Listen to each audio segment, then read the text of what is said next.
Hey gang, I made a video yesterday, and it was a video that reflected Zippo in rare form. When I say rare form, I mean a very undesirable form. I was so aggravated. I didn't cuss, but I was very aggravated.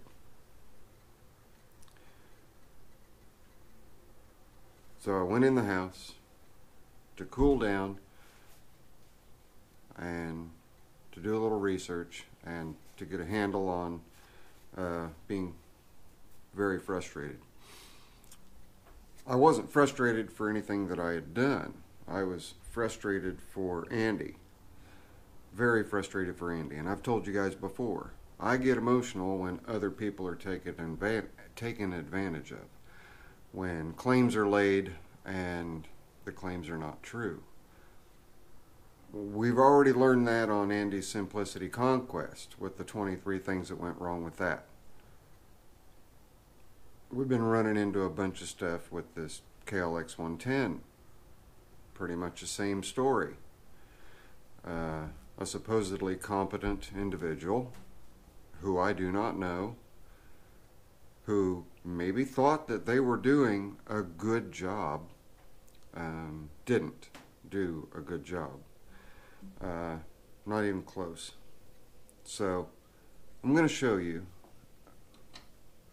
I found the oil leak on the KLX110 coming from the bottom of the engine, and I'm going to show you what I discovered, and you may understand why I'm reshooting the next day after having a cooling down period and a lot of zen moments. I'm not going to revisit how upset I got. Just understand, if I'd have put that video up, I'd have lost subscribers probably. I was very upset. So let's take a look. And Andy's probably like, oh my God, the world has just ended. My son is not going to get his KLX110. Rest assured, Andy, you're going to get it, and it's not going to leak, and it's going to be right. Zippo's working on it. I'm OCD, and I'm a bit of a perfectionist, so don't sweat that. We're going to get it fixed. Engine does not have to come out either. But let me show you what the wonderful individual managed to do. Let me get a flashlight, and I've got a mirror somewhere too, and I'm going to need the mirror just to make it easier on you guys to see what's going on. I don't remember where I put the mirror. Mirror, mirror on the wall, who's the fairest of them all? Where did I put it? Alright, well, we're going to have to figure out a way to do it without the mirror. So, let me... Okay, there's a story behind that. And you'll see once I get the camera down there and show you. I need to get a clean towel to put over top of that oil dry. All the rest of the oil in that crankcase came out when I took the footrest off. The footrest cradle. So I'm going to get the camera in position, and hopefully we'll get it in a decent enough position that we can see. Let me turn it so we can get all 4 bolt holes in there.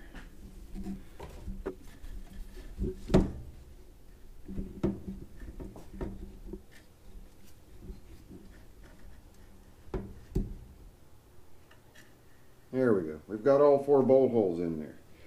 Now all 4 bolt holes take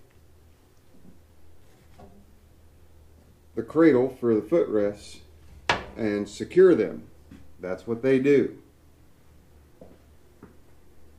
Now something about these 4 bolt holes. You got 1, 2, 3, 4. Okay? I'm going to take this little dental tool here and poke in the holes. Ready?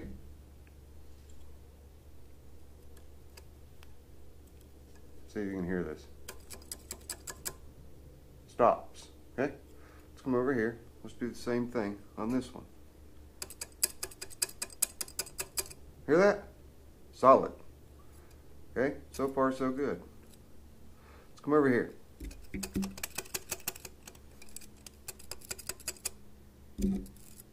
Solid. Let's get to the last one. You guys can probably already figure out what's going to happen when I go to put this in this last hole right here. You can see this drip of oil right there, right? See that drip of oil that's about to hit the camera? Ready?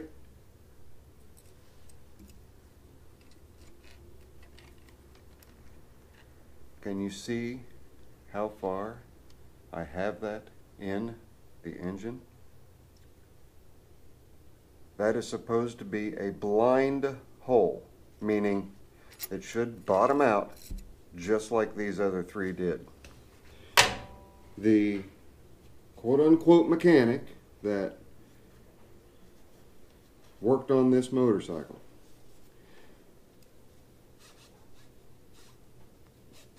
drilled and retapped all four of those holes. I'm going to pull the camera back out, show you why. I'll show you why they drilled and retapped those four holes to a larger size. Hang on. Get the camera set up again.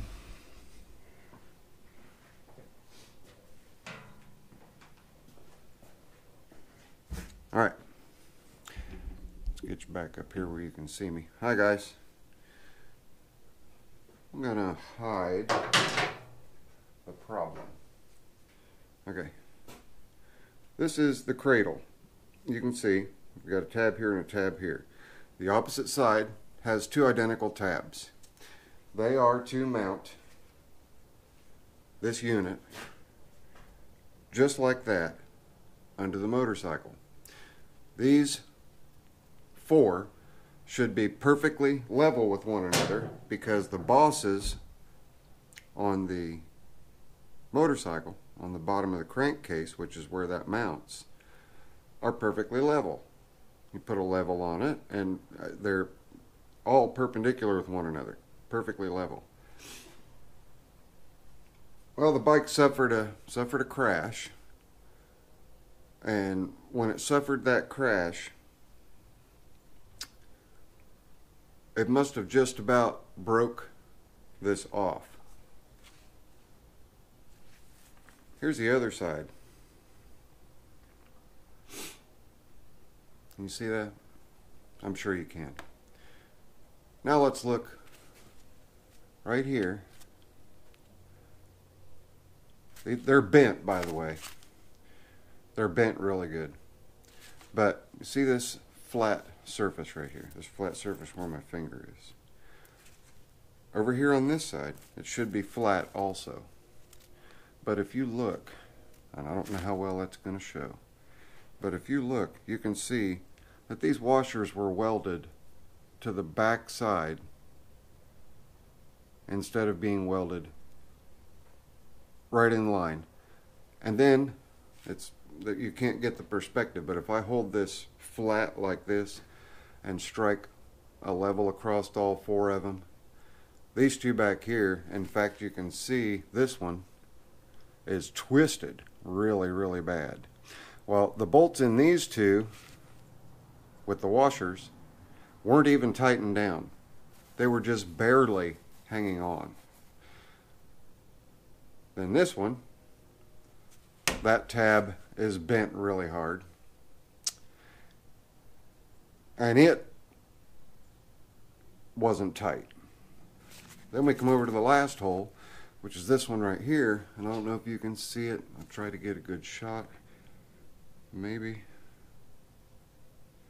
You can see how bent these are. They're bent over this direction. They should be perfectly flat, and they're obviously not. But that last one, let me get my perspective right here. Let's see. This would mount just like that. Okay, so it would be this one right here.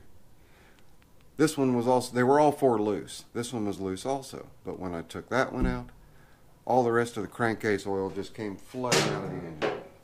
To my incredible amazement, because we're going to go over again to the motorcycle and take a look. Right here's the oil drain plug. Right there. That's the oil drain plug. Not that bolt. That bolt is not the oil drain plug. This is the oil, sorry. That is not the oil drain plug. This is the oil drain plug. Okay?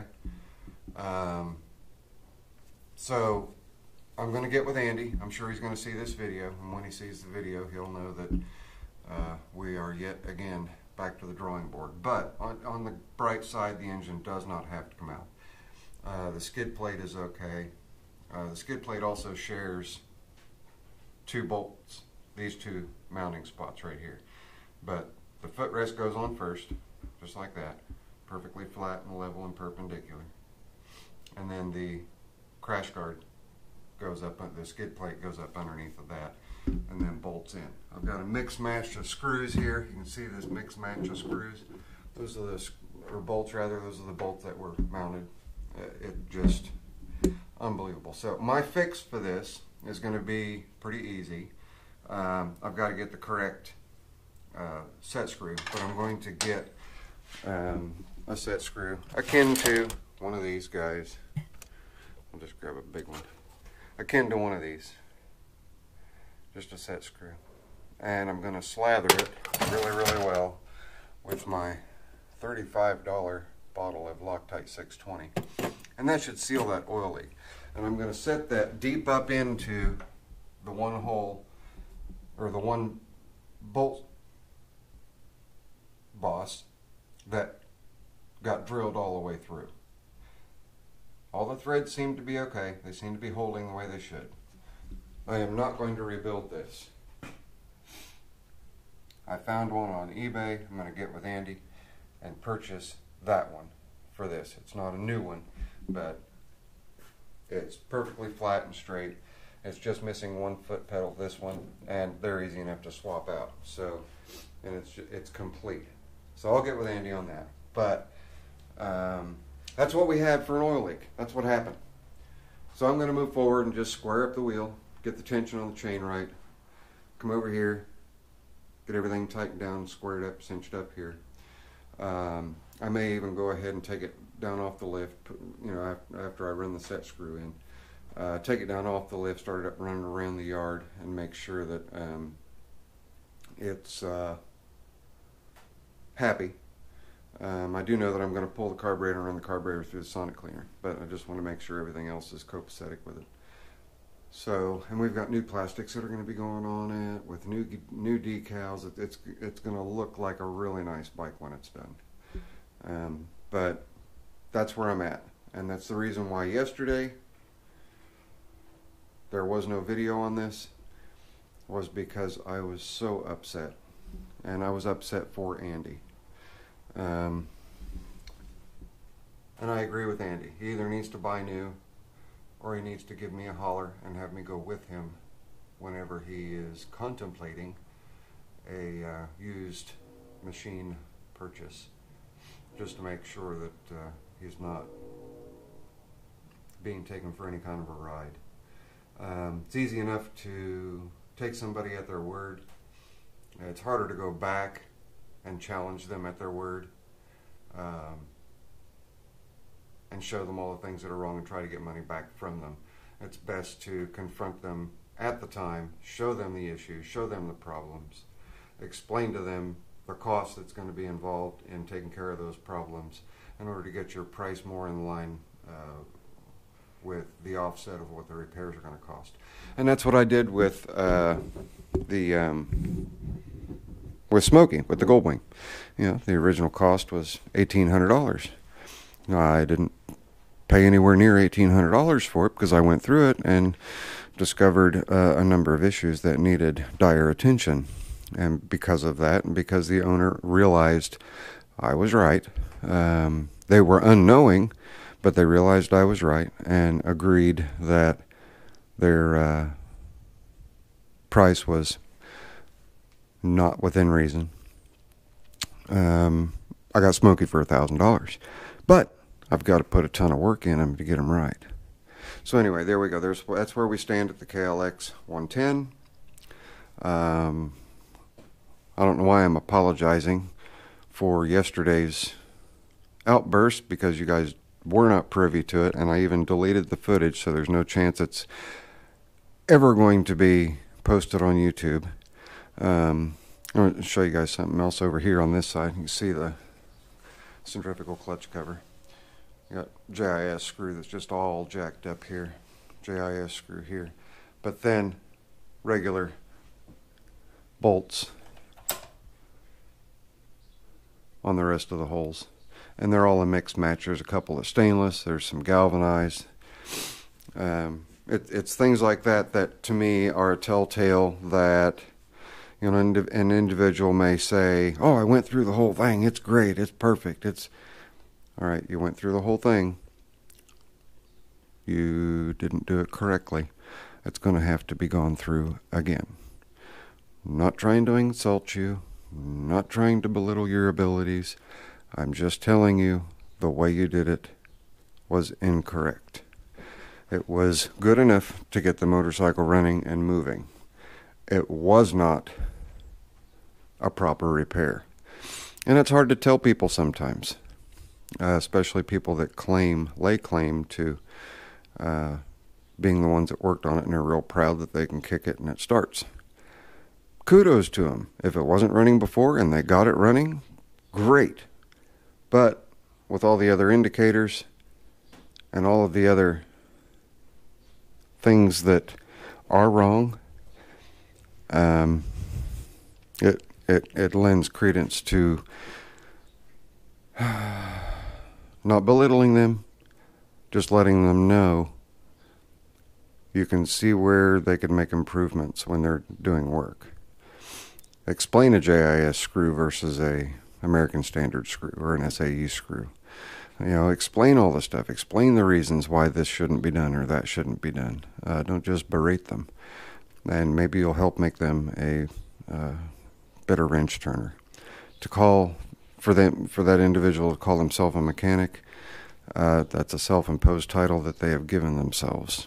It is not one that they have earned in any way, shape, or form by the appearance of their work. So, I know it's a long one, and all you've done is listen to me, but understand, Zippo gets frustrated. I get really frustrated. And when I get frustrated, it comes out in my videos sometimes. When it comes out in my videos, I apologize ahead of time.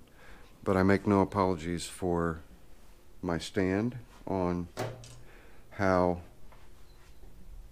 I feel things should be done, and then how things that I get that someone else has worked on has been done. You know, case in point, last year's Simplicity Conquest that Andy brought in, with everything that was wrong with it. If you're going to do a job and you're going to call yourself a mechanic or a decent wrench turner or anything other than somebody who owns tools, back it up. Learn how to do things properly. Learn how to do it right. Do it right the first time. And be proud of it when you stand back and look at it. Don't think, well, it's all back in one piece. I did a pretty good job. No, not really. You didn't. There's still lots more to be learned. So if the gentleman that owned the bike happens to see this video, the one that worked on the bike, I would encourage him to take a little bit away from this, not criticism, but take it as a lesson that there's still more to learn, and to please not call yourself a mechanic until you can stand back and look at a job and say, well, I can't even see where I did anything. That's what I call a job. When you stand back and you look at something and you cannot tell that you have done anything other than it's now a working, running, safe piece of machinery. That's it. I am humbled today. I am melancholy today. I am calm today. So you guys are benefiting from that. I'll catch you guys on the next video. If you would please, right there's my little smiling face. Click on it to subscribe if you're not already subscribed, and then hit the bell icon. And then over here is the most recent upload on the KLX110. Over here is just a random video. I'll see you guys on the next one. Later. I'm out of here.